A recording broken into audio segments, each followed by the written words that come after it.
YouTube. Quick update on the channel since it's been over a month since I made a video. A lot of it really has come down to just being super quiet as far as pickups are concerned. Not that I haven't been able to get some things on eBay, but most of that stuff's right now consolidated, sitting at Ship My Cards until I go and get a big consolidated order. I'm waiting on a handful of cards left, so hopefully the next couple of weeks I'll be able to get that in hand. Once I do, that'll be a consolidated mail day. So I figured with this video, I would quickly talk about attending All Out in Toronto. My buddy and I got tickets to it and we had decent seats. So I'll intersperse a couple of pictures and a couple of videos in between. Not too much because I just don't want to review the entire show. Plenty of channels have already done that, but I'll talk about a handful of things.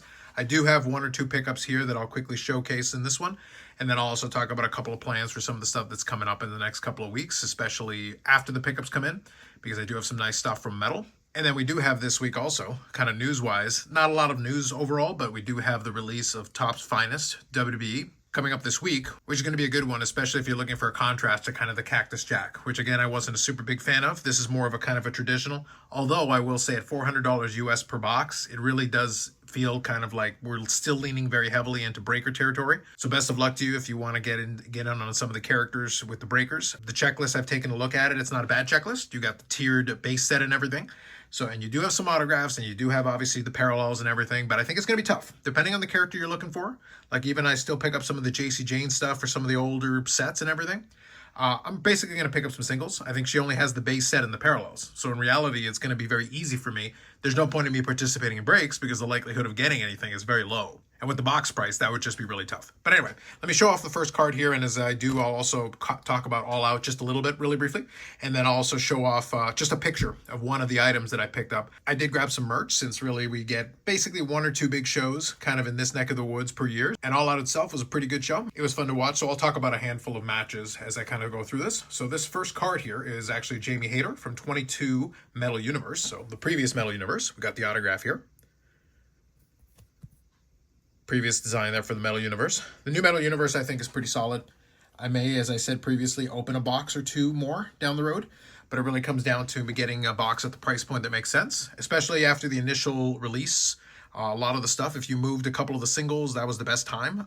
The pricing on the singles has dropped off a little bit, so you can get some of the stuff for a pretty nice price if you're able to get the right stuff, and that's with any new product. Nothing unique about that. And I'll also say, kind of speaking about new products, the next AEW release that we're looking at is SP Game Used, and I see in a lot of the shops that I usually pre-order with that we're looking at the end of October.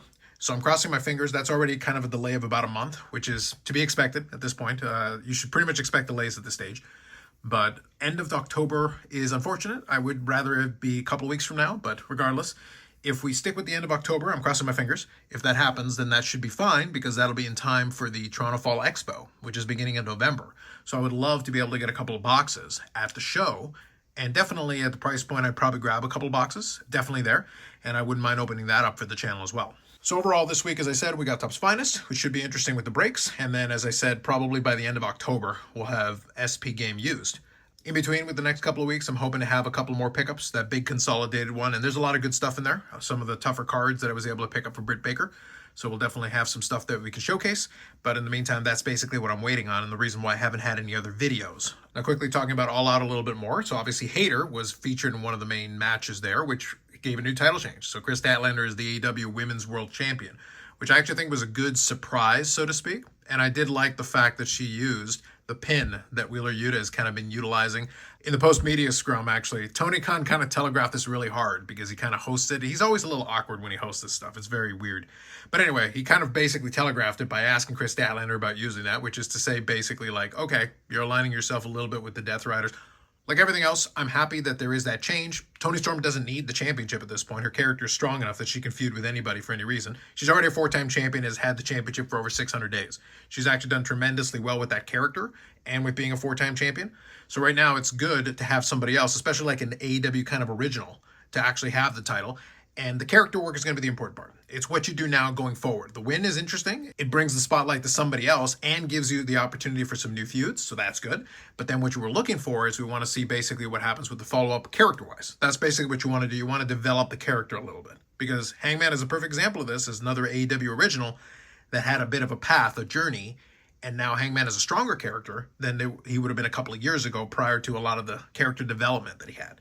So he just needs the right opponents. So if you play it correctly, Willow can be the Swerve to Chris Statlander's Hangman, it won't be exactly the same. I'm not pretending it's going to get to that level. But the point is, they already have a little bit of a rivalry built in.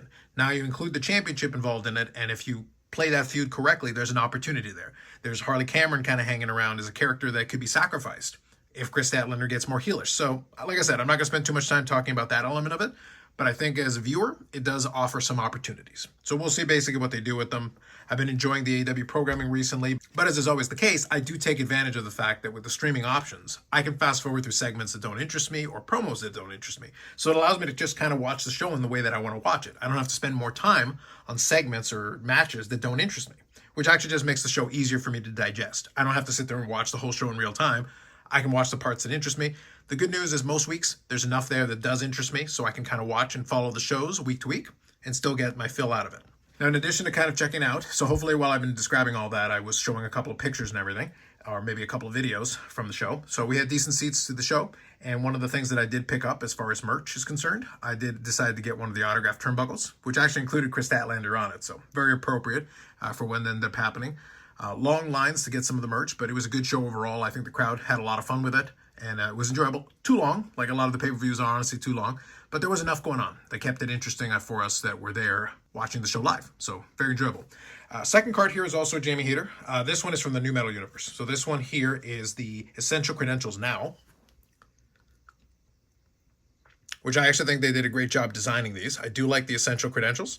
They did a good job with these, and this is numbered to 87.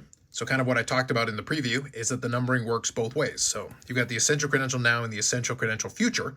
The Essential Credential Future is going to be numbered a lot lower because this right here means that the other one is going to be numbered, I think, to 12 or 13, something like that. So that's basically the differentiator. It's got the numbering works kind of opposite to each other. When I do get the consolidated mail day, you'll be able to see, I'll be able to show you both sides of this because I've got both versions of the Britt Baker, and that's going to be kind of contrast to it. But I figured I would grab these to have a little bit of fun with that. I've got a little binder of some of the Jamie Hayter stuff that I'm putting together as well. So kind of a side PC, and very, very appropriate. Like obviously they had the association back a couple of years ago, kind of two contrasting PCs there. I'm honestly not going to grab as much stuff as I did for Britt, but it's nice to have an additional, same reason that I've got JC Jane and WWE, just to have something else to collect and chase after because it gets tough once you start running out of stuff that you don't already have. Especially when the supply of a lot of the cards dries up because you're kind of waiting. So now for Metal Universe, if you want to see certain singles, you're probably going to have to wait for EPAC. Although I do keep my save searches open just in case something else comes up. So anyway, that's it for now.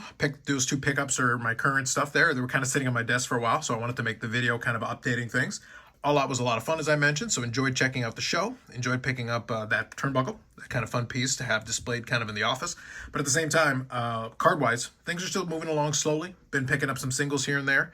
The big mail day in a couple of weeks will probably show everything off consolidated. And then we're kind of in a holding pattern because I do want to get some of the SP game used.